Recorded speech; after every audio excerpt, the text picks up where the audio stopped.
Voy a la lectura, verso 1, 2 y 3. En el nombre del Padre, del Hijo y del Espíritu Santo. Amén. Entonces Elías Tibista, que era de los moradores de Galaad, dijo a Acab: vive Jehová Dios de Israel, en cuya presencia estoy, que no habrá lluvia ni rocío en estos años, sino por mi palabra. Y vino a él palabra de Jehová diciendo: apártate de aquí y vuélvete al oriente y escóndete en el arroyo de Querit, que está frente al Jordán. Amante Dios y Padre Celestial, te damos gracias, te adoramos y te glorificamos, Señor. Padre, reconocemos tu grandeza, reconocemos tu señorío, te adoramos, Señor, toda la gloria es para ti. Oh Dios mío, Señor, ayúdanos, Señor, Padre amado, a que podamos, Dios mío, Señor, canalizar nuestros pensamientos, nuestras emociones, nuestros sentimientos humanos, y que sea tu Espíritu Santo dirigiendo, Padre amado, a través de tu palabra, para que edifique nuestras almas, Señor. Te damos toda la gloria. Recíbela, Padre amado, en el nombre de tu Hijo amado Jesucristo. Amén y amén. Esta es una porción bíblica que a mí me impactó mucho cuando, ¿verdad?, estaba un poco más joven.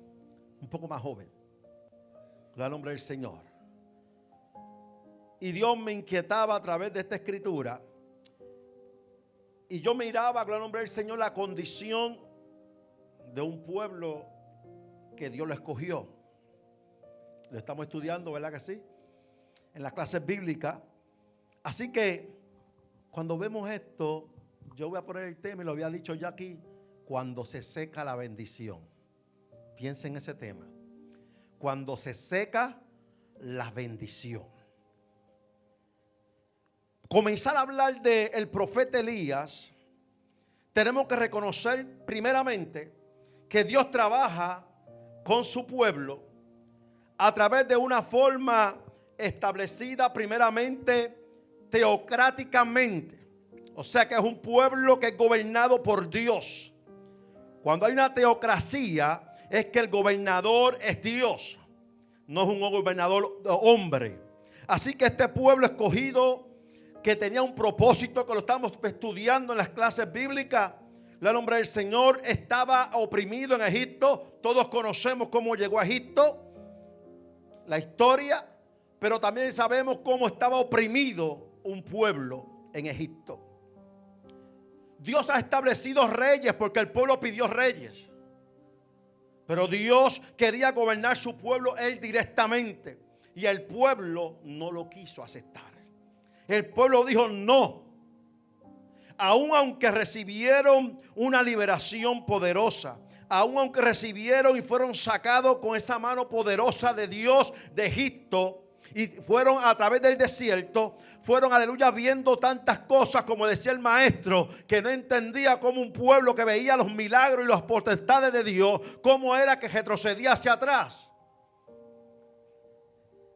Pero Dios estableció reyes.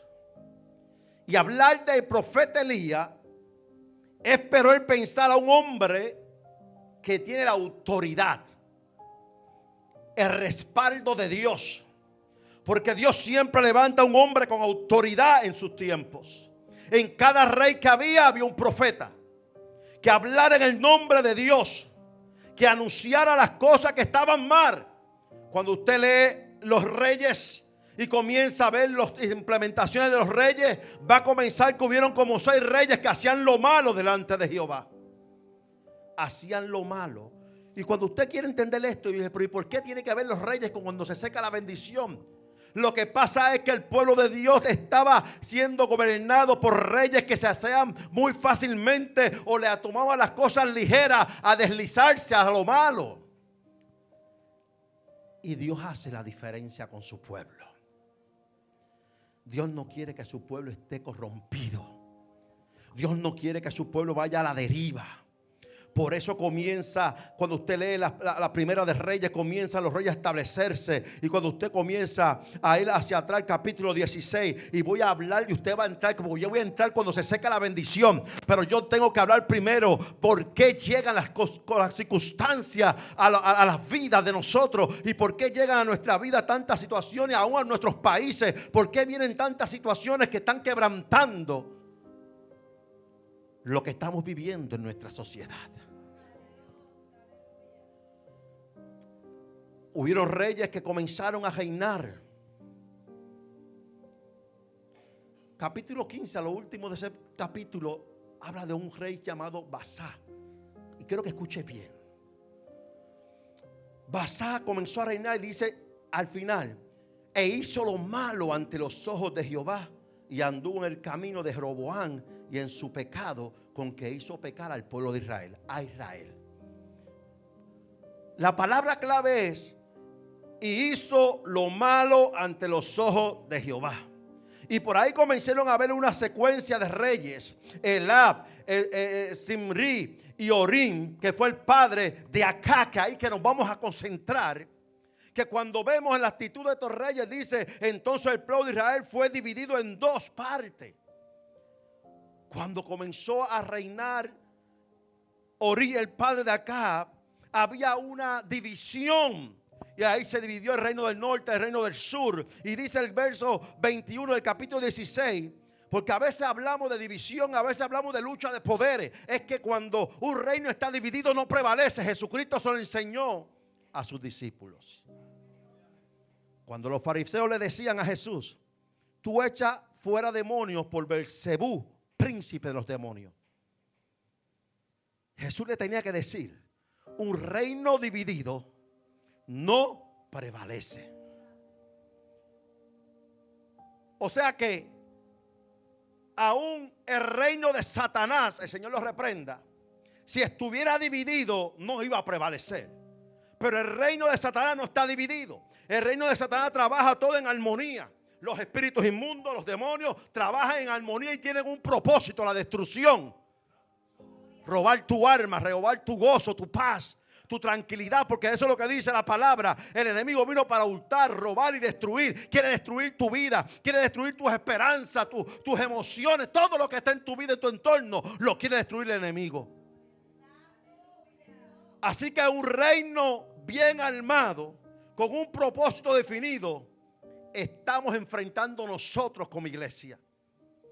Un reino de maldad, un reino que lo que quiere es cambiar todo lo que Dios ha establecido en un orden correcto. Y por eso muchas veces como cristianos comenzamos a escudriñar las escrituras, y cuando llegamos a estos textos bíblicos nos da sueño. No podemos ver las experiencias que tuvieron estos primeros hombres y reyes.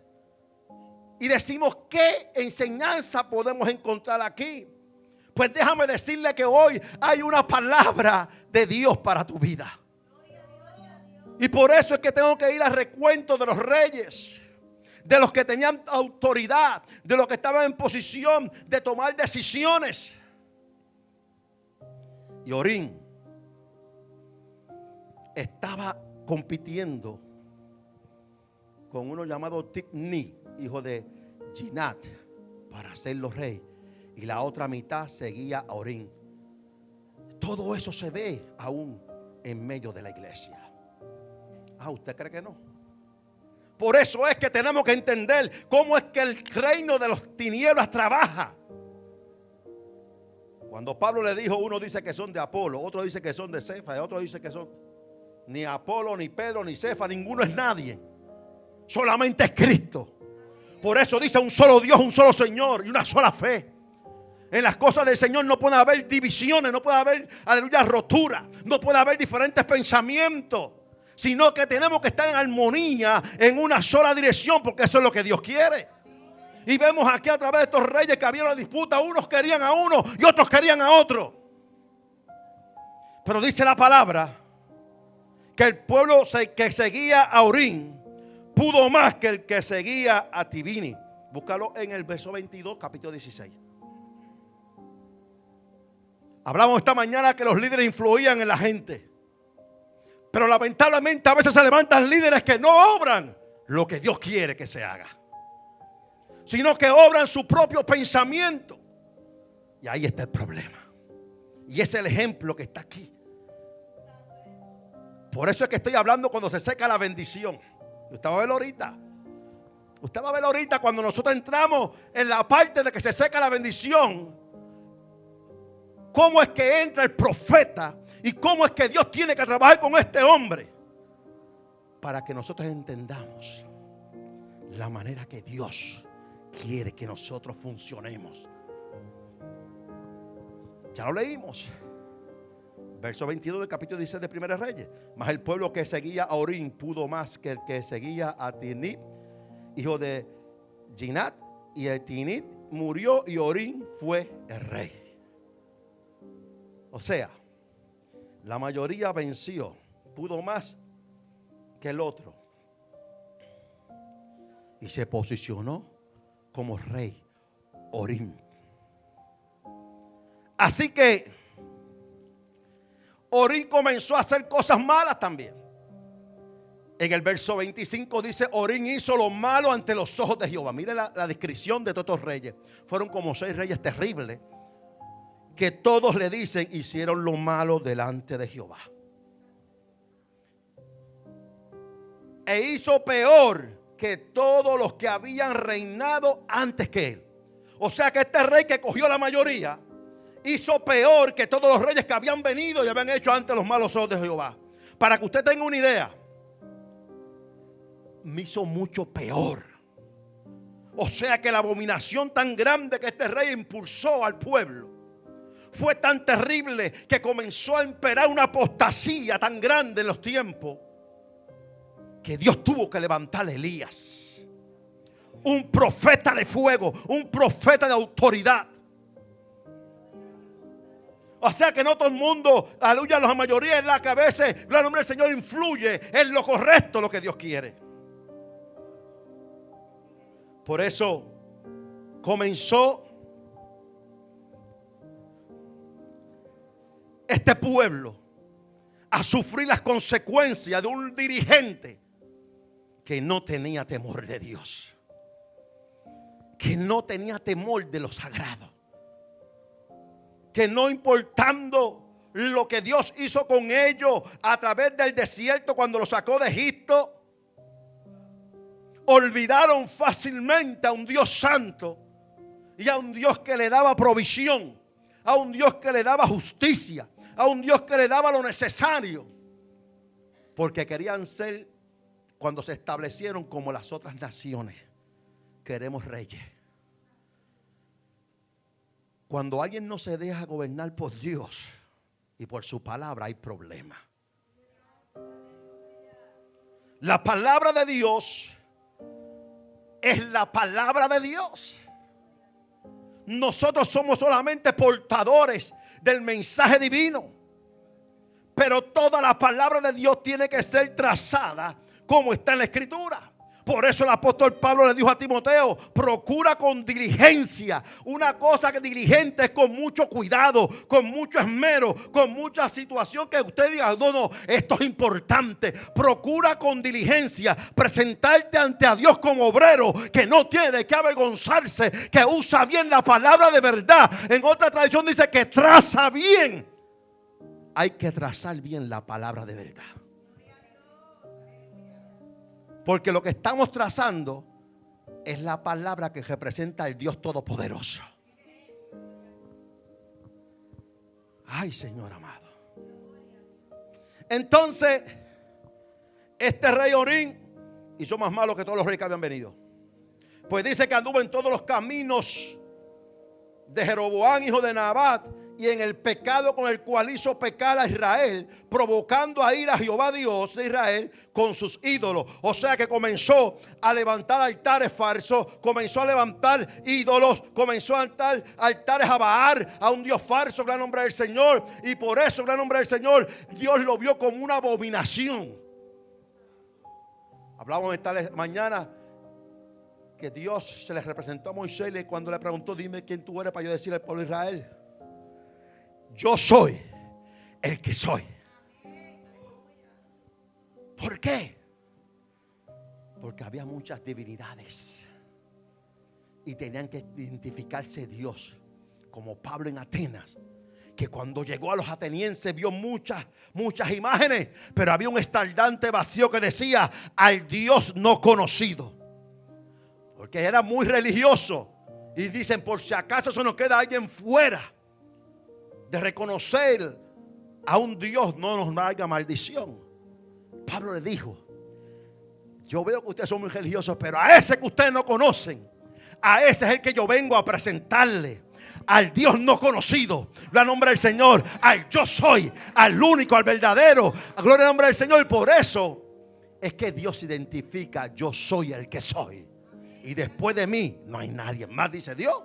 Por eso Dios se presenta a través del profeta Isaías: mirad a mí todos los términos de la tierra y reconoced que yo soy Dios. Yo no sé si nosotros estamos reconociendo al Dios que le estamos sirviendo. Yo no sé lo que estamos viendo, pero hay una cosa que yo he experimentado en todos mis años. He visto cómo Dios ha obrado a través de este mundo y cómo vivo cambiando las situaciones. Se han ido cambiando, ha establecido lo que Dios puso. Y mientras oraba el Señor traía a mi memoria: oh, cuando está la lluvia de bendición, nos paramos en los altares diciendo: antes había mucha profecía, antes había mucho milagro, antes había mucha liberación, antes, pero parece que Dios cambió. Pero Dios no ha cambiado. Entonces Dios está viendo la situación de estos reyes, maldad, y viene con una trayectoria generacional, hasta que de este padre Orim, de este rey, sale un rey Acab, un rey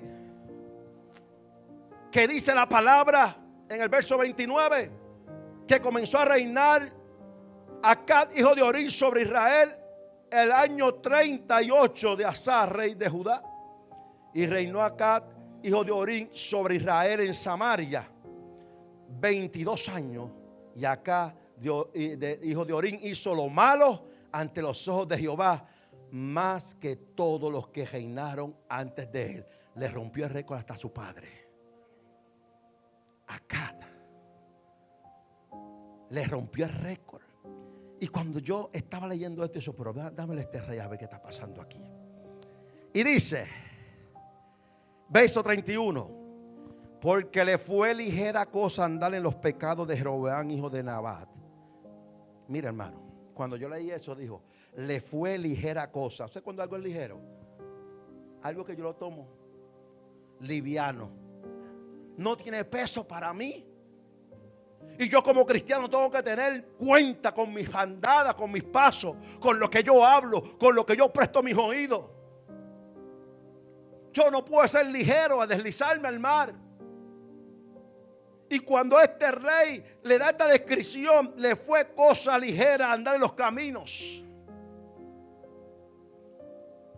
de maldad, de pecado.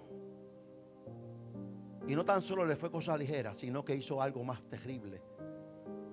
Tomó por mujer a Jezabel. El espíritu de Jezabel es una cosa increíble. El espíritu de Jezabel en las congregaciones se posiciona buscando ser protagonista, buscando tener la posición para hacer daño y destruir la obra de Dios. Por eso, cuando a un hombre le es ligera las cosas de Dios, cae enredado en estos espíritus que quieren hacer daño, que no reconocen realmente lo que Dios ha determinado desde la eternidad y los propósitos eternos de Dios. Mira, hermano, vemos ideas raras. Vemos que no quieren ver el nombre del Señor, los santos, separarlo de lo profano. Pero Dios nos enseña que tenemos que hacer diferencia. Tenemos que separar lo profano de lo santo. Por eso Dios comienza a levantar su juicio a esta nación de Israel, a este pueblo, a este territorio, cuando estaban aquí, su pueblo estaba ahí, esta nación estaba levantándose, pero los dirigentes le da cosa ligera andar en los pecados de Roboam.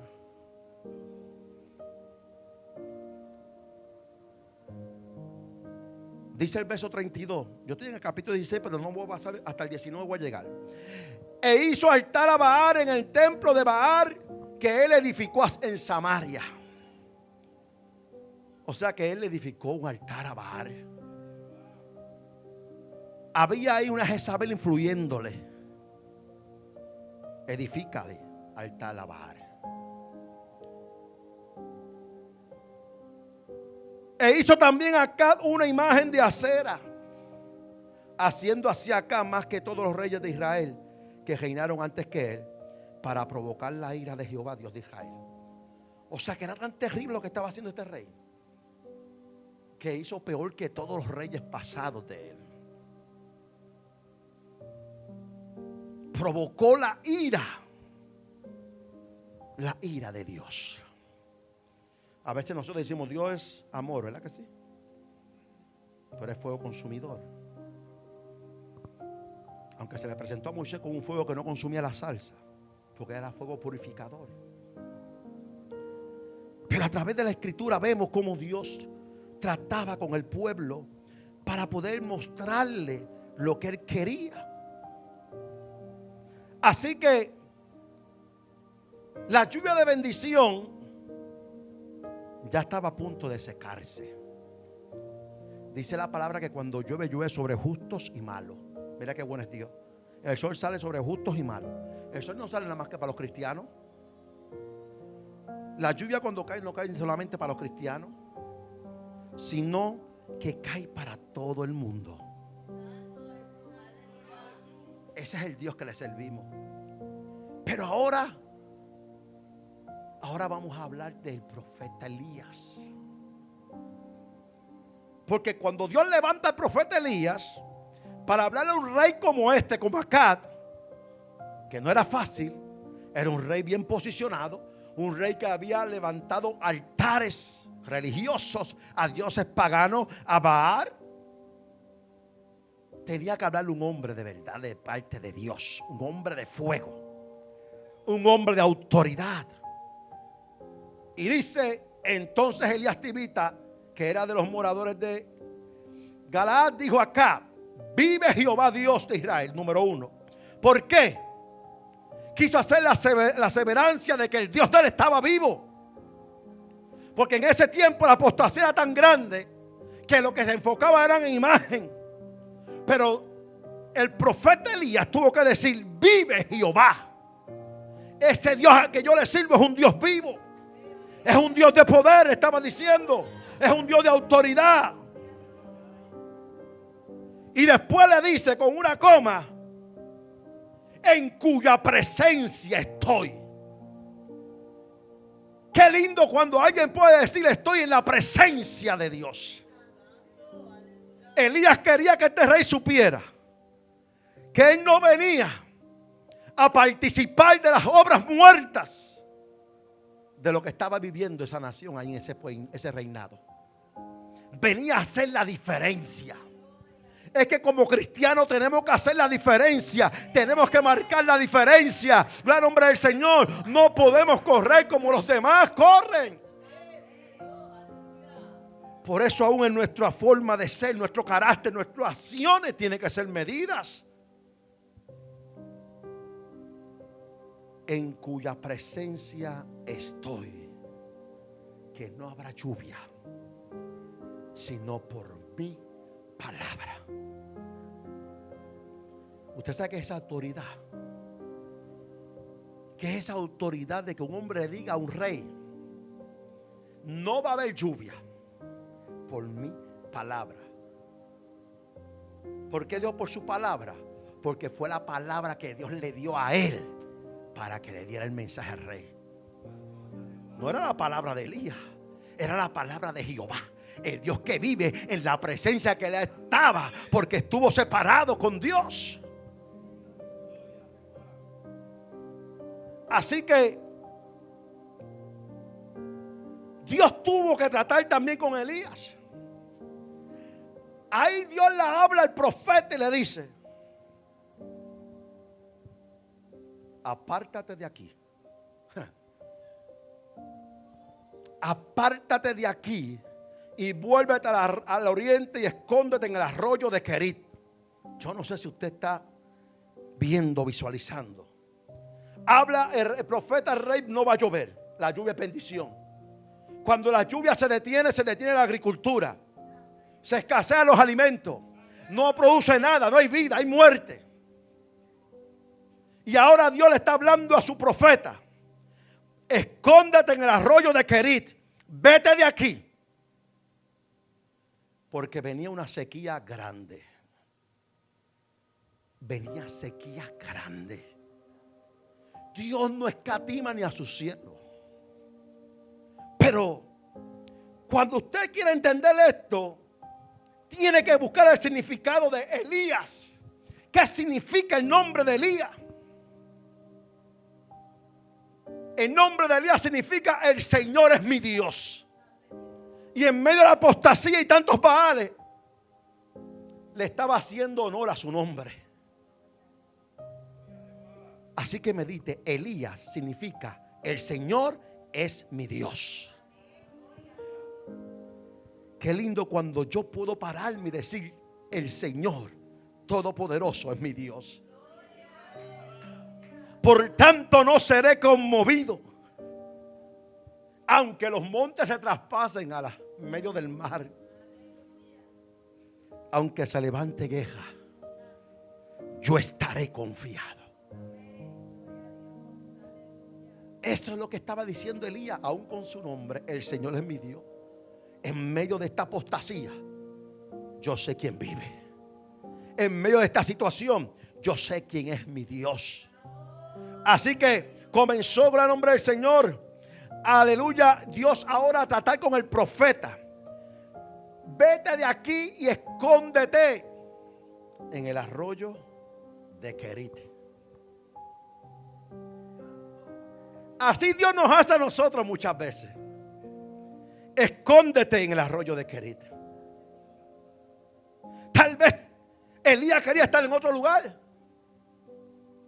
Es que en el arroyo de Querit Dios quería tratar con Elías.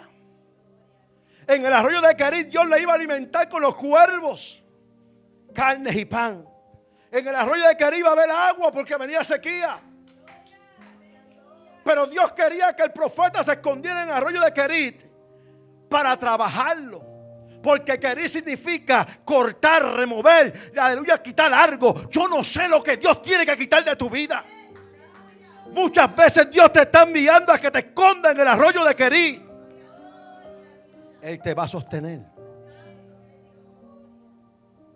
Los cuervos eran un ave inmundo que le llevaban del pico el pan y la carne a Elías.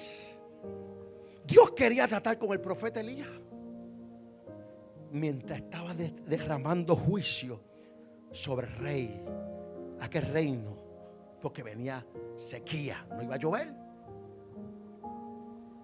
Así que muchas veces nosotros nos sentimos cómodos en el arroyo de Querit. Nos sentimos muy cómodos en el arroyo de Querit. Pero Dios nos envía al arroyo de Querit para desgarrar, para quitar algo en nosotros.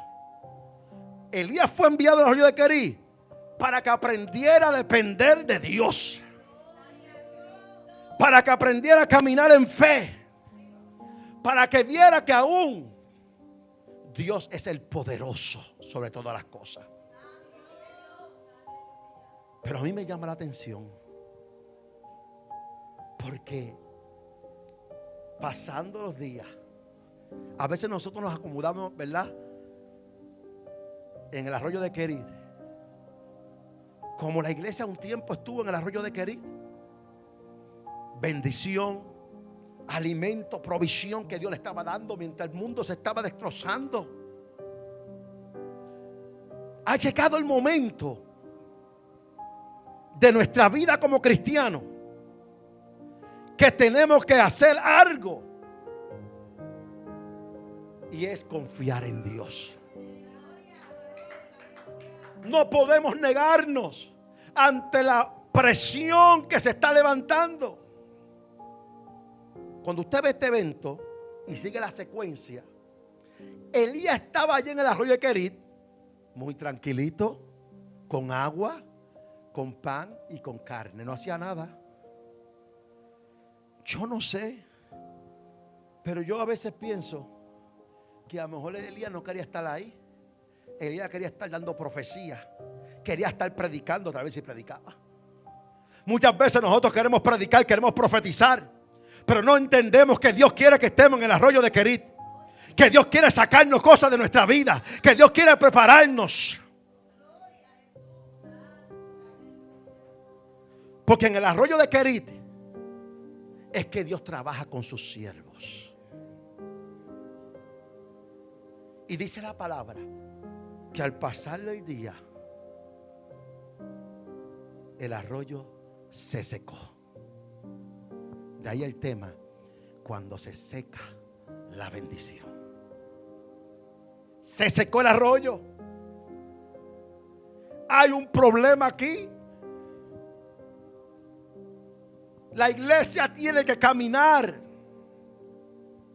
hacia algo más elevado, hacia algo más grande. No podemos acomodarnos como Elías se acomodó en el arroyo de Querit. Tenemos que tener ventaja de ese momento para permitirle a Dios que nos saque lo que tenga que sacar. Que Dios corte lo que tenga que cortar de nuestra vida. Yo sé que hay muchos aquí que están en el arroyo de Querit, que se secó la bendición. Pero Elías no se quedó ahí lamentándose en el arroyo de Querit. No se quedó allí lamentándose de lo que había perdido porque se secó el arroyo de Querit. Porque él obedeció a Dios. En el verso 5. Él fue, hizo conforme a la palabra de Jehová, pues fue y vivió junto al arroyo de Querit, que está frente a Jordán. Y los cuervos le traían pan y carne por la mañana y pan y carne por la tarde. Y bebía del arroyo. Pasado algunos días se secó el arroyo porque no había llovido sobre la tierra. Cuando se seca la bendición. Muchas veces el arroyo de Querit tipifica nuestro trabajo, que Dios nos lleva el trabajo para que aprendamos. El arroyo de Querit puede tipificar algún problema que estemos enfrentando. Y aunque Dios nos está sustentando con lo mínimo, nos está sustentando. Pero en ese proceso Dios quiere sacar cosas de nuestra vida. Quiere que nosotros aprendamos a depender de Dios. Quiere que aprendamos a confiar. Porque Dios quiere llevar a otro nivel. Así que se secó la bendición. Se secó la bendición. Ya no hay arroyo, ya no hay cuervo que lleve comida, pan y carne. ¿Y ahora qué? Comienza la secuencia, el capítulo 17, de Dios a tratar con este hombre. Y le dice que vino esa palabra de Dios a Elías. Levántate del arroyo de aquí de Querit y ahora vete a Sarepta. Oye, qué bonito cuando Dios habla a nuestra vida. Vete a Sarepta. Mora allí. He aquí, yo he dado orden allí a una mujer viuda que te sustente. ¿Por cómo es esto? Había una sequía tan grande. Después que yo estaba cómodo en mi arroyo bebiendo agua fresca, después que yo no trabajaba y los cuervos me traían carne y pan por la mañana y carne y pan por la tarde, ahora tú me secas el arroyo, ahora ya los cuervos no vienen, ahora me estás enviando a Sarepta, que hay una viuda que me va a sustentar cuando hay una sequía y un hambre tan grande en toda esta región. Estamos parafraseando, ¿verdad? Soy yo, Elías, pensando. Pero hay algo importante, que esta viuda recibió orden de Dios. Yo no sé si tú estás recibiendo orden de Dios. Porque cada vez que predicamos estos mensajes, elevamos al profeta Elías, pero no elevamos a esta viuda. Y a mí me impacta como dice: yo le voy a dar orden a una viuda allí que te sustente. O sea que Dios le iba a engrandecer la fe a una viuda, porque conocemos a través del capítulo que esta viuda de Serepta no tenía gran cosa. Yo no sé lo que tú tienes, pero yo no sé si Dios te dio orden. Eso lo sabes tú. Elías se levantó y fue a Sarepta. He aquí que una viuda recibió ahí el encuentro y le pidió de beber. Dame de beber. Dame de beber.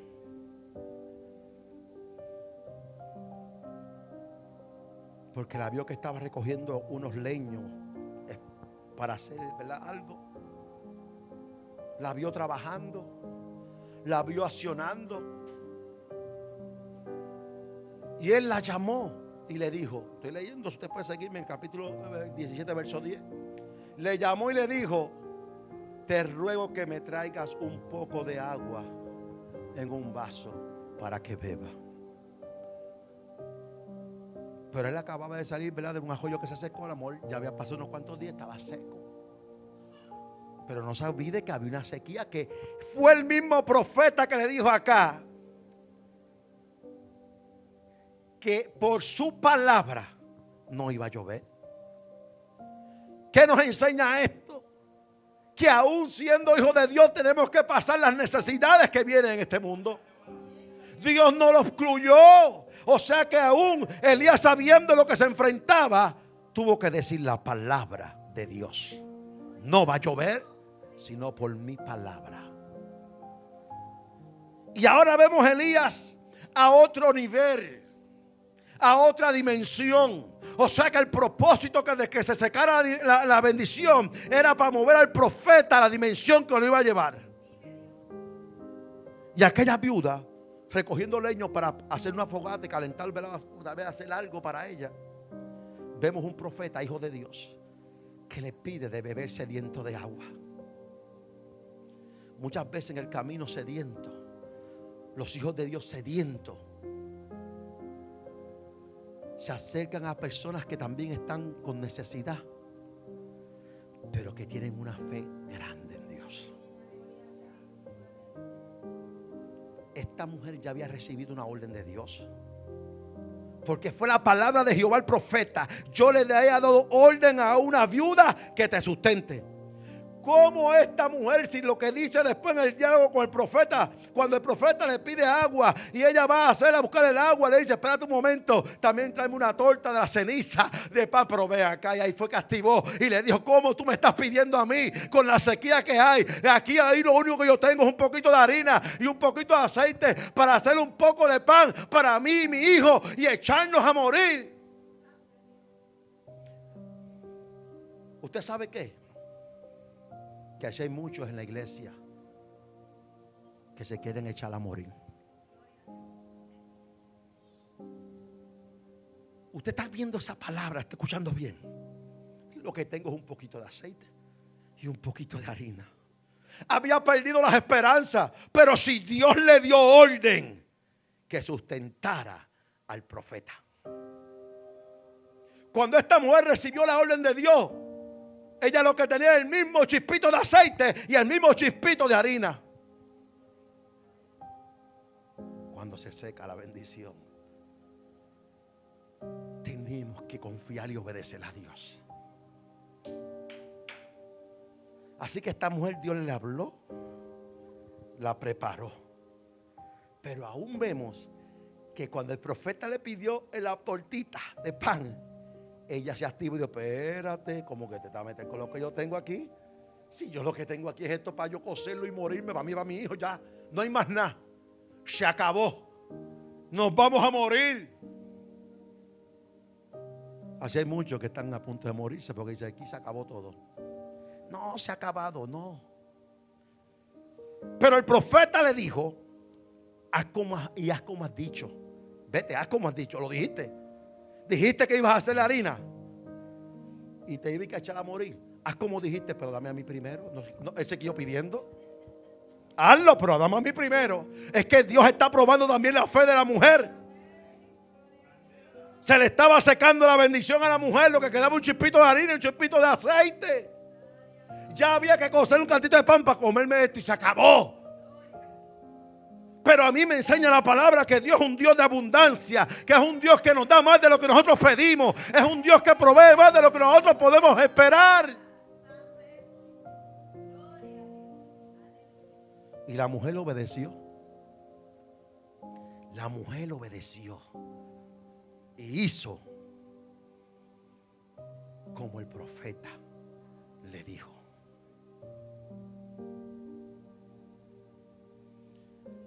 A veces nosotros tenemos que obedecer, hermano, a la voz de Dios. Mira, hermano, me impacta cuando ella le respondió: solamente un puñado de harina tengo en la tinaja y un poco de aceite en una vasija. Y ahora recogía los leños para entrar y prepararlo para mí y para mi hijo, para que lo comamos y nos dejemos morir. Nos dejemos morir. ¿Por qué te va a dejar morir en medio de la adversidad? ¿Por qué? Confiamos en un Dios de poder. Pero el profeta le dijo a esta mujer: no temas. Qué bueno es no temer. No temas. El no temer es igual a tener confianza. No temas, o sea, no tengas temor. ¿Ves cómo has dicho? Pero hazme a mí primero. Ay, Dios mío. Así te dice el Señor. No temas tus planes. No te apures. Saca mi porción primera. Saca para mí primero, dice el Señor. Saca para mí primero. De tu tiempo, de tu vida, dice el Señor. Por eso a veces cuando queremos obviar el proceso de Querib, no vamos a poder ver el nivel que vio Elías. Porque Dios quería mover a Elías para llevar a ser de bendición a esta viuda. Pero esta viuda, con lo poco que tenía, iba a ser de bendición al profeta Elías. Estaba a prueba la obediencia del profeta como representante del siervo de Dios, y la obediencia de la viuda como Dios le dio órdenes. Porque si usted está en una sequía y una hambruna y usted dice: este es lo último que me queda a mí, para mi hijo, echarme a morir porque no hay más nada, y Dios le dice a usted que va a sostener a otra boca que viene, usted como que se va a poner, ¿verdad? ¿Cómo es esto? Pero Dios le dio orden a la mujer. Dios le habló al corazón de esa viuda. Y fíjate que bien como Dios pone las cosas tan lindas. Una viuda. No había un hombre que la sustentara. No había un marido. Y tal vez su hijo era pequeño y no podía trabajar. Usted está viendo la grandeza de Dios. Usted puede ver cómo es que Dios trabaja. Primero con el profeta, porque le iba a llevar a una dimensión más grande. Y después con la viuda, porque le iba a bendecir a través del profeta. Así que muchas veces nosotros pensamos en lo poco que tenemos y no pensamos en lo grande y lo que tiene Dios. Y pasa el tiempo, todo el tiempo, los años, y nunca logramos alcanzar lo prometido por Dios. Porque tenemos miedo, tenemos temor. Así que Elías fue procesado en Querib, aprender a depender de Dios, sacarlo de la Querib, de la bendición, a una viuda que lo que tenía un chispito y había una sequía rampante porque no tenía más nada para morirse. Y ahí estaba Dios probando a un profeta y a una viuda. Yo no sé en qué lado Dios te está poniendo a ti, si en el profeta o en la viuda. Yo no sé. Si tú estás siguiendo el mensaje, yo no sé en qué lado te estás poniendo.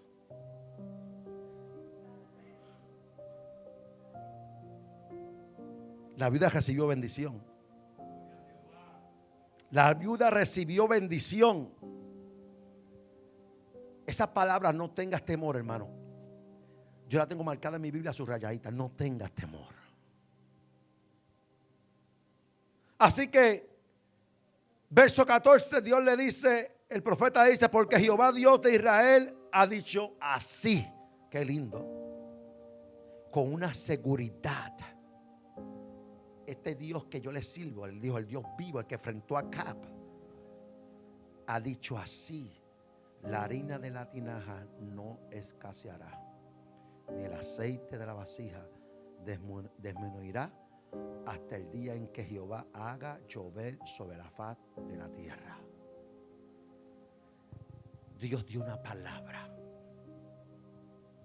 No va a escasear nada. No va a escasear. A veces, ¿verdad?, vienen dificultades a nuestra vida, que nosotros comenzamos a tener muchos problemas. Nos trae angustia, nos trae dolor, nos trae, ¿verdad?, estrés, se nos cae el pelo, quedamos calvos. Yo he perdido el pelo también porque tengo mucho estrés. Pero cuando usted comienza a adentrarse en la palabra de Dios, está viendo que ya todo esto es lo mismo. Que hace muchos años las mismas personas como usted y yo pasaron por estas situaciones. Diferentes niveles. Santiago describe que Elías era un hombre sujeto a pasiones semejantes a las nuestras, y oró y paró las nubes y no llovió. ¿Qué es lo que está deteniendo nuestra vida? ¿Qué nos está deteniendo a usted y a Noé? ¿Qué nos está deteniendo? Yo no sé cuál es la excusa, pero para Dios no hay excusa. Por eso Dios llevó a profeta Elías al arroyo de Kerit. Usó cuervos, pájaros inmundos que del pico de ellos llevaban comida al profeta, para que aprendiera a depender de Dios, a confiar en Dios. Cuando usted analiza esta palabra, podemos entender lo que dice la palabra, los que son guiados por Dios. Nosotros no sabemos a dónde vamos a parar. No sabemos a dónde vamos a llegar. Hoy estamos aquí, no sabemos dónde estaremos mañana. Pero me llamó la atención el nivel que Dios estaba llevando al profeta Elías. Lo estaba llevando a un nivel más alto de preparación. Lo estaba llevando a un momento que tenía que ver un enfrentamiento grande, que lo vamos a ver ya mismo. Pero dice la palabra, y clamando a Jehová dijo: Jehová Dios mío, aún la viuda en cuya casa estoy hospedado has afligido, haciéndole morir a su hijo. Porque ahora, después que la viuda obedeció, después que le dio a él primero, después que vio que la líder estaba multiplicando el hijo, se murió. Es que Dios hace unas cosas que nosotros no entendemos.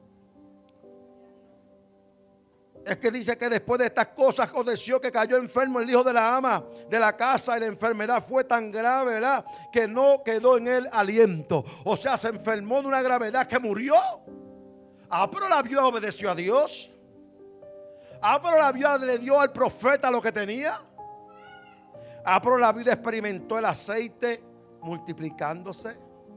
Porque dice en los versos, el nombre del Señor, 15 del capítulo 17. Y entonces ella fue, hizo como le dijo Elías, y comió él y ella y sus casas muchos días. Y la harina de la tinaja no escaseó, ni el aceite de la vasija menguó, conforme a la palabra que Jehová Dios había dicho por Elías. O sea, vivió la bendición. Y ahora le llega el momento duro. A veces Dios prueba la fe, ¿verdad que sí? Se le murió el hijo. Señor, tanto que yo trabajo para ti. Señor, tanto que yo me esfuerzo. Ahora el profeta es el confrontado y dice, pero ve acá, Dios mío, ¿cómo tú haces esto? ¿Cómo tú le quitas el hijo a esta mujer? La mujer la apeló a Elías como un reclamo. ¿Por qué? ¿Qué tengo yo contigo, varón de Dios? Yo te hice bien. Yo te sustenté. Yo te hospedé en mi casa. Y has venido aquí para traer memoria de mis iniquidades. O sea que mi hijo murió por mis pecados, por mi maldad. A veces llega el momento que uno tiene que recapacitar y cree que lo que está pasando es porque algo hecho mal. Pero hay algo que se llama conciencia. Y nuestra conciencia tiene que estar limpia delante de Dios.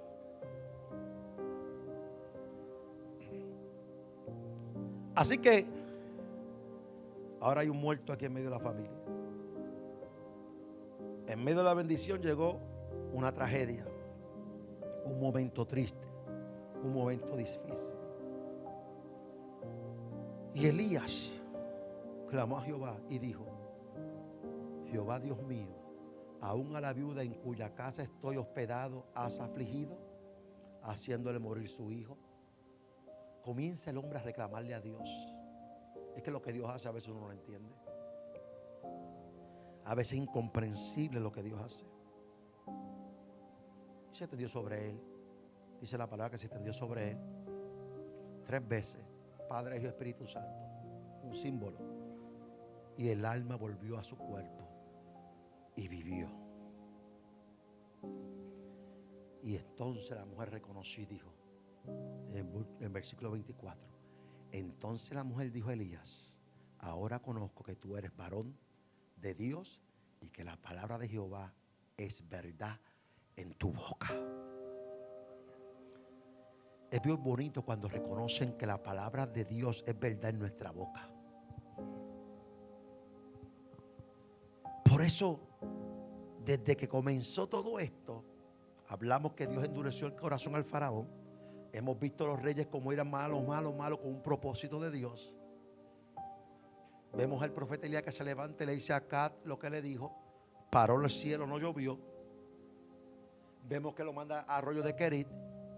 Muchas veces tenemos que estar en el arroyo de Querit, hermano. Muchas veces no hay que estar aquí parado. Muchas veces necesitamos que Dios nos meta en el arroyo de Querit. Porque cuando el hombre está solo, es cuando más acompañado está. Y Elías estaba acompañado de la presencia de Dios. Muchas veces Dios tiene que meternos en el arroyo de Querit para hablar con nosotros, porque no hemos escuchado la voz de Dios. No es todo el tiempo estar cantando y predicando. Yo quiero tener el protagonismo en la iglesia. Hay que estar escondido en la presencia de Dios,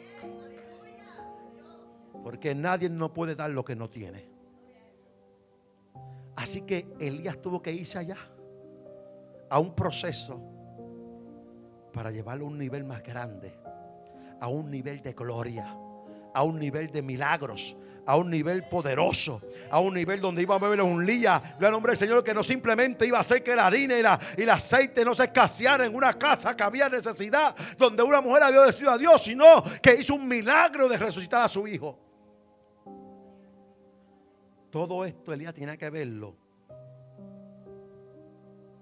porque venía una palabra. Así que cuando se seca la bendición es que viene algo grande. Yo quiero que usted piense en esto. Cuando se seca la bendición viene algo grande. Ya Dios estaba preparando al profeta Elías para comenzar, gloria al nombre del Señor, a un evento para representar a Dios vivo de verdad. O sea que muchas veces, si Dios te esconde en el Querit, acepta lo que estés preparándote. Te está preparando. Y dice que pasado muchos días, en el capítulo 18, vino palabra de Jehová a Elías en el 3er año diciendo: ve y muéstrate a Acab ahora otra vez de nuevo. y yo haré llover sobre la faz de la tierra. Ahora recibe la palabra de traer agua, lluvia. Y dice el verso 2: y fue pues Elías y a mostrarse acá, y el hambre era grave en Samaria. Había mucha hambre, no había llovido. Las vacas no podían beber agua, así que el bistec se acabó. Se murieron las vacas. ¿Ah? Todavía aquí nosotros vamos al supermercado, a cualquiera que haya, hay muchos supermercados para escoger. Vemos bistec, vemos unas pechuguitas ahí, vemos costillas, que costillas allá. Todo lo vemos. Todo lo vemos. De todo. Pero aquí había un hambre grave. Había mucha hambre. Y conocemos la historia, cómo fue que el profeta fue donde Acab. Verso 3: y Acab llamó a Abdías, su mayordomo. Y Abdías era en gran manera temeroso de Jehová. Mira para allá. Un rey tan malvado y el mayordomo era temeroso de Jehová. Porque cuando Jezabel destruía a los profetas de Jehová, Abdías tomó a 100 profetas y los escondió. Y dice, y escondió de 50 en 50 en cuevas y los sustentó con pan y agua. Esto hizo este hombre, Abdías, al lado del rey. Es que cuando usted tiene a Dios, hermano, usted no se deja convencer tan fácilmente. Usted tiene que hacer lo que Dios envía que se haga. Y estaba ahí como un mayordomo de acá y cerquita de Jezabel, que Jezabel no es fácil. Jezabel ha hecho daño en la historia, hermano, de la iglesia. Usted puede ver cómo Jezabel ha hecho, hasta en Apocalipsis la menciona. Así que dijo pues acá a Abdías: ve por el país a todas las fuentes de agua y a todos los arroyos, a ver si acaso hallaremos un poquito de hierba, conservamos la vida de los caballos y a los mulas, para que no nos quedemos sin bestias. Mire cómo estaba la situación. No había nada, cero, se secó. Dios es el que bendice, hermano. Dios es el que sustenta. Pero Dios estaba procesando a un reino por no escuchar voz de Dios. Y preparando un profeta para algo grande. Así que todos conocemos la historia. Y vemos que ahora lo grande que Dios estaba preparando a Elías era para enfrentarse en el monte Carmelo. Dice que ese momento, estoy en el 18, voy a leer el 17. Cuando Acab vio a Elías, le dijo: ¿eres tú el que turbas a Israel? Mira que atrevido este rey. Tú estás turbando a la nación de Israel, o sea, al pueblo de Israel. Y el profeta le dijo, que le respondió: yo no he turbado a Israel, sino tú y la casa de tu padre, dejando los mandamientos de Jehová y siguiendo a los Baales. Por eso Dios estaba preparando al profeta Elías, porque Elías tenía que enfrentarse a una presión tremenda. Verso 19 dice: envía pues ahora a congregar a todo Israel en el monte Carmelo, y los 450 profetas de Baal y los 400 profetas de Acera que comen de la mesa de Jezabel. Estaba parado Elías en una postura de autoridad. Búscame a toda esa gente ahora. Es que Dios tenía que procesar al profeta Elías para poder hacer esto. Tenía que procesarlo de una forma terrible. Porque las presiones no son fáciles. Las presiones de amigos, las presiones de hermanos, las presiones de la familia, las presiones, todo el mundo tiene presión. Y yo decía, ni mi madre, ni mi padre, ni mis hijos me van a cambiar de mi postura de yo servirle a Jehová. Eso es lo que estaba diciendo Elías. Nada me va a cambiar a mí, porque yo he creído en un Dios vivo. Dios no llama a gente que sean hojas secas. ¿Usted sabe qué le pasa a las hojas secas? Usted con unas hojas secas así y se la lleva el viento. Dios busca gente con postura, gente que sean roca como es Jesucristo, firme, que no cualquier cosa cambie mi pensamiento de lo que Dios quiere hacer en nuestra vida. Así que llegó el momento de la presión, llegó el momento del enfrentamiento. Cuando usted ve esto, hermano, él le reclamó al rey y le dijo: ¿sabes qué? Congrégame a todo Israel en el monte Carmelo, porque él es el rey, él tiene la orden. Y también tráeme a estos profetas falsos de Baal y de Acera, que ¿de dónde comían? De la mesa de Jezabel. Jezabel alimenta a los falsos. Jezabel alimenta lo que a Dios no le agrada. Por eso es que Jezabel empujó a que mataran a quién, a Nabot, cuando se antojaron de la viña, de la heredad. Acá quería la viña de Nabot, influenciado por Jezabel. Jezabel quiere posicionarse. Cuando yo oraba y el Señor me mostraba el espíritu de Jezabel, no está fácil el espíritu de Jezabel. Y el siervo de Nabot le dijo: mi viña ni se presta, ni se vende, ni se renta. Hay que ser fiel como Nabot. Yo no puedo ceder la viña, mi heredad, por la presión de nada. Así que hay una reunión, una asamblea, se secó la bendición con el propósito de llevarte a un nivel más alto.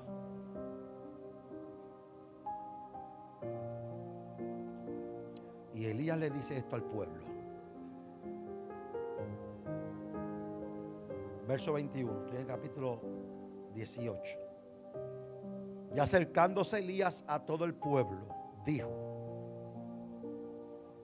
¿hasta cuándo claudicaréis vosotros entre los pensamientos, en dos pensamientos?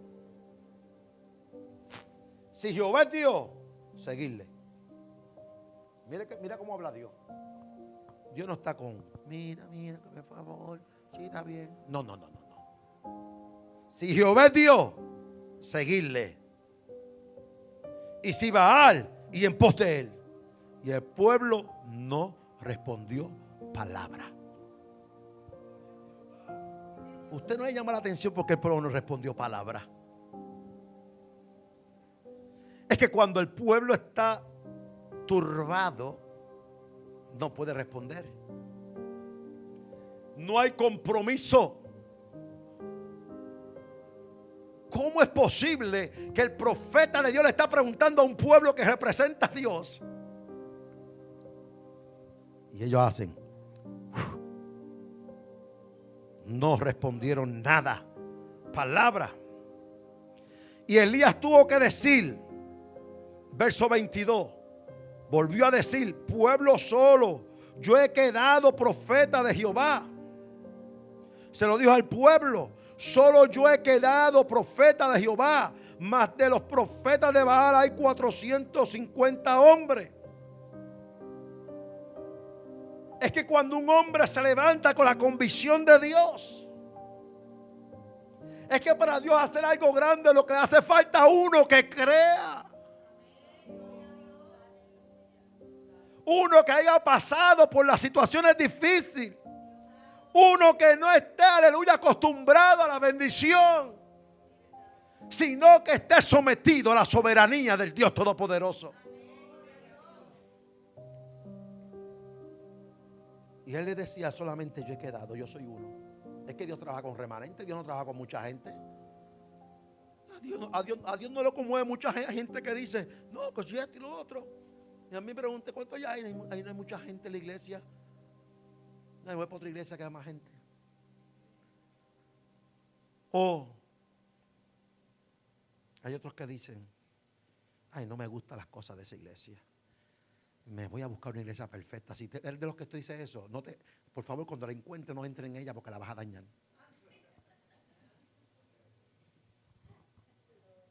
Cuando encuentres tú la iglesia perfecta, no entre, no te hagas en ella, porque la va a dañar. ¿Verdad que sí? Porque no hay una iglesia perfecta. Y si la hubiera, y yo me voy a ella, la voy a dañar yo.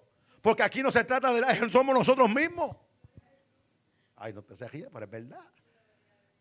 Cuando usted diga: yo me voy de aquí y yo busco una iglesia perfecta, por favor, si la encuentran, no entre en ella, que la va a dañar. A buen entender, con pocas palabras basta.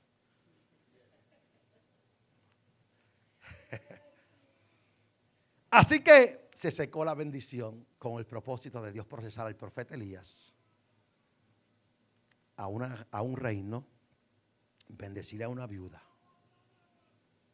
Así que usted está viendo esto.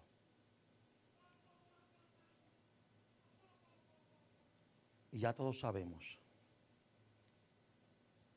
Quiero leer el verso 24.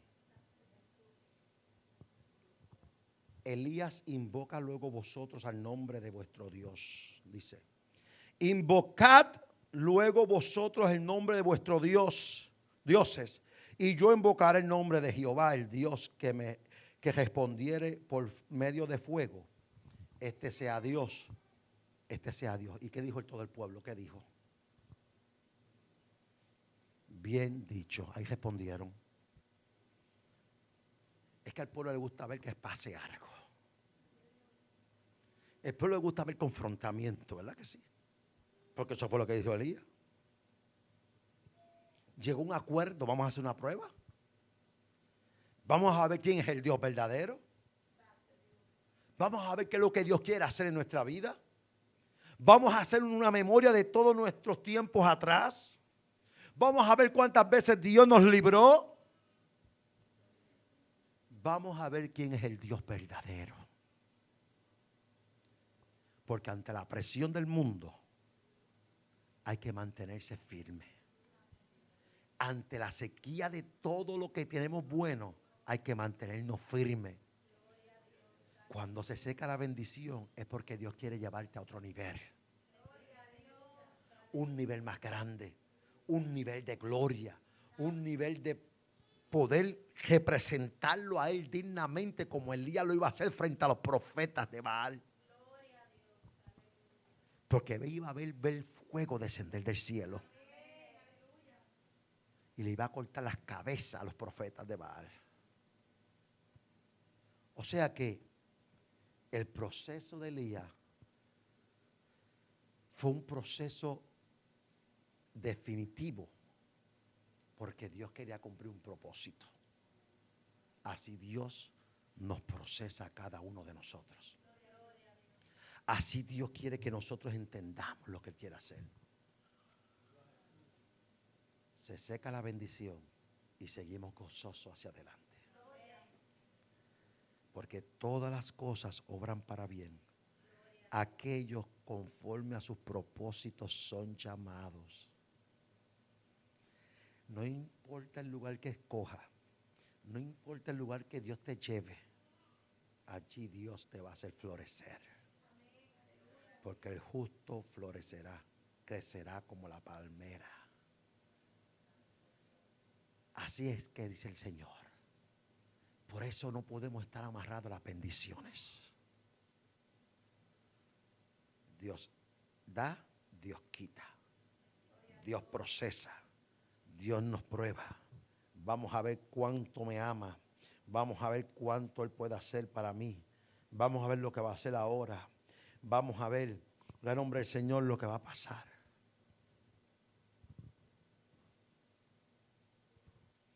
O sea, cuando se seque el arroyo de ser popular, de ser que todo el mundo conocido por todo el mundo, como se secó el arroyo de Juan el Bautista. ¿Verdad que se secó el arroyo? Voz que clama en el desierto. Nunca hizo un milagro. Nunca vi que hizo algo extraordinario, simplemente anunciar el reino del Señor. Y dice el Señor que de los que nacen de mujer, no nacerá uno como Juan el Bautista.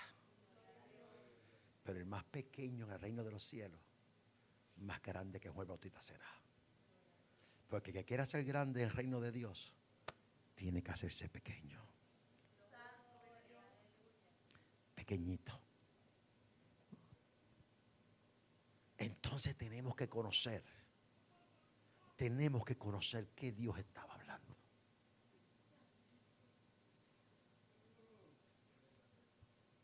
Usted está viendo, hermano, cuando el arroyo de la salud se seca,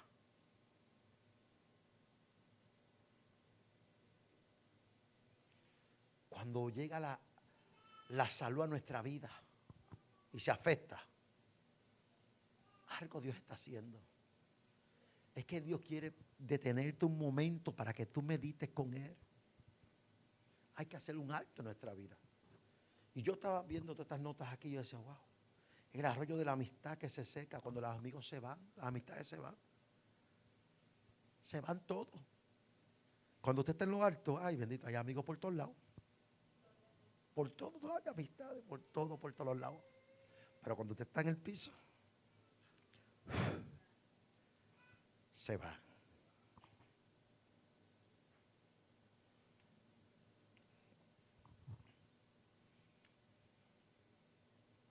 Y ahora, ¿por qué Dios deja que se seque todo esto? Porque Él quiere que nosotros confiemos en Él y que nosotros no confiemos en sus dones. A veces nosotros nos paramos en nuestros talentos, en nuestros dones. Dios no quiere eso. Dios quiere que nosotros fluyamos en Él con una relación de amor, de padre a hijo, de hijo a padre. Que cada día lo que venga a nuestra vida lo aceptemos y sigamos hacia adelante. Porque somos adoradores en espíritu y en verdad. Un adorador en espíritu y en verdad adora no importando la situación. Haya cargo o no haya cargo. Porque yo vengo aquí a adorar a Dios. Yo vengo a honrar al que me salvó. Por eso es que el Señor habla de esa manera, hermano. Así que piensen esto. Con esto voy a terminar. Ahí si esto sube aquí, que se me quedó aquí a mitad. Ahí sube ahora. ¿Por qué es que Dios quiere hacer esa diferencia? Romanos capítulo 12, verso al 1 al 2. Así que, hermanos, os ruego por la misericordia de Dios que presentéis vuestro cuerpo en sacrificio vivo, santo, agradable a Dios, que es vuestro culto racional. No os conforméis a este siglo. Los cristianos no nos conformamos a este siglo. Mira lo que está diciendo la palabra. No te conformes a este siglo, sino transformaos por medio de la renovación de vuestro entendimiento para que comprobéis cuál sea la buena voluntad de Dios, agradable y perfecta.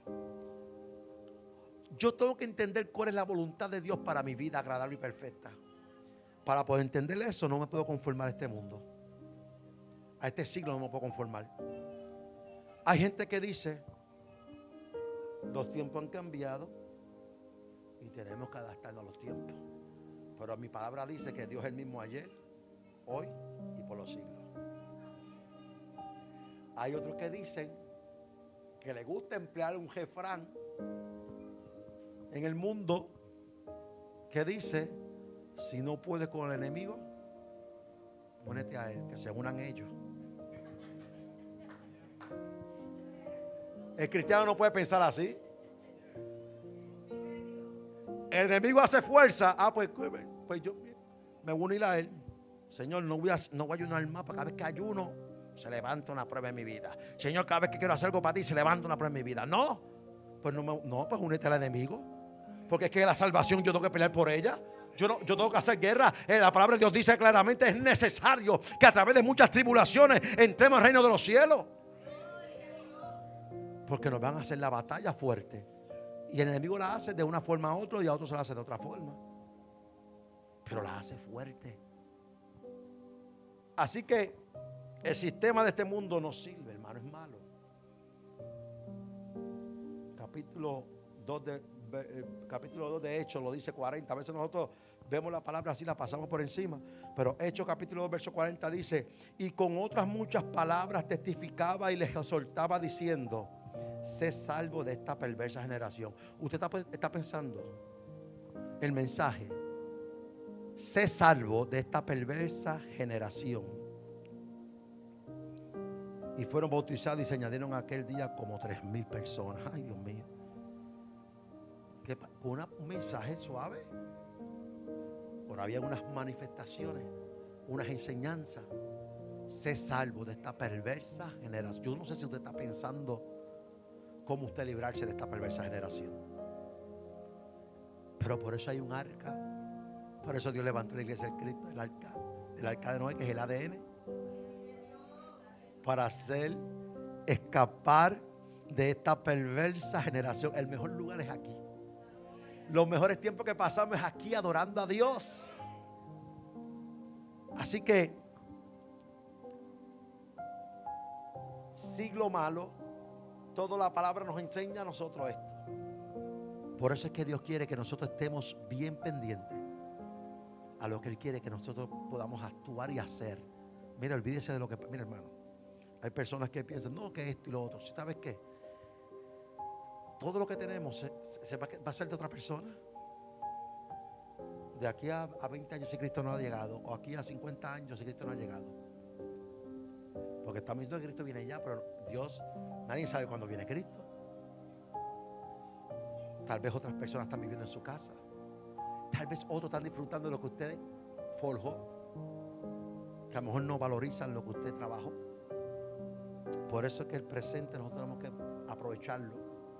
Pero dice Gálatas 1:4: el cual se dio a sí mismo. ¿Quién se dio a sí mismo? Cristo, por nuestros pecados, para librarnos de ¿qué? Del presente siglo. O sea que si Cristo se dio a sí mismo para librarnos del presente siglo, ¿por qué nosotros queremos amajarnos a este siglo? ¿Por qué queremos amajarnos a las modas y los estilos de este siglo, de este mundo? Si para eso fue que Cristo murió, para librarnos del presente siglo malo, conforme a la voluntad de nuestro Dios y Padre. Él quiere que nosotros seamos libres de este siglo malo. O sea que el siglo es malo, ¿verdad? Cuando habla de siglo, habla de una época, de una época, porque un siglo son 100 años. Por eso hablan que las generaciones son de 100 en 100. Cada 100 años una nueva generación. Y está diciendo este presente siglo. Está hablando del presente, del futuro, del siglo que estamos viviendo, que es malo. Dios quiere librarnos. Ahora es el momento. Porque en este siglo que estamos viviendo ahora, Dios quiere librarnos de este periodo, de este siglo. Así que, si esa es la voluntad de nuestro Dios y Padre, ¿por qué nosotros no hacemos lo que el Señor quiere? ¿Verdad que hicieron esa pregunta hoy en la clase bíblica? El Señor se lo dio a los apóstoles de esta forma: ¿por qué me llamas Señor, Señor, y no haces lo que te digo? Eso sí lo dijo Jesucristo a sus discípulos. ¿Por qué me llamas Señor, Señor, y no haces lo que te digo? Ahí se puso la cosa difícil. Pero son palabras de Cristo, no son palabras mías. Porque llamamos al Señor, Señor, tú eres mi Señor. Pero estás haciendo lo que Dios te dice. Ah, pero es que yo no escucho la voz de Dios. Está su palabra. Ahí está la palabra. Aquí está la voz de Dios. quita. ¿Lo estás haciendo o no lo estás haciendo? Porque se acerca el día final. Se acerca el momento que vamos a comparecer. Se acerca el momento que no porque yo predique aquí, que no porque usted predique o cante. Ay, Señor, que no me hagas hablar las cosas, Señor.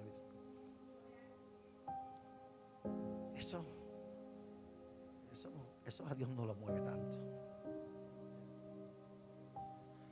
Dios se agrada en la obediencia, hermano. No en el sacrificio. Hay gente que se sacrifica mucho, pero obedecen poco.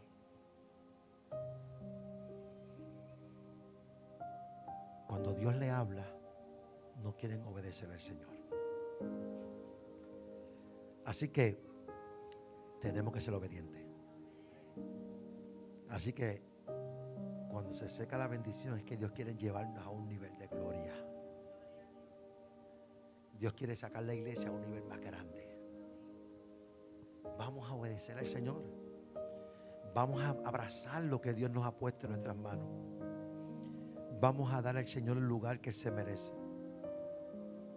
Y veremos la bendición de Dios fluir en nuestra vida.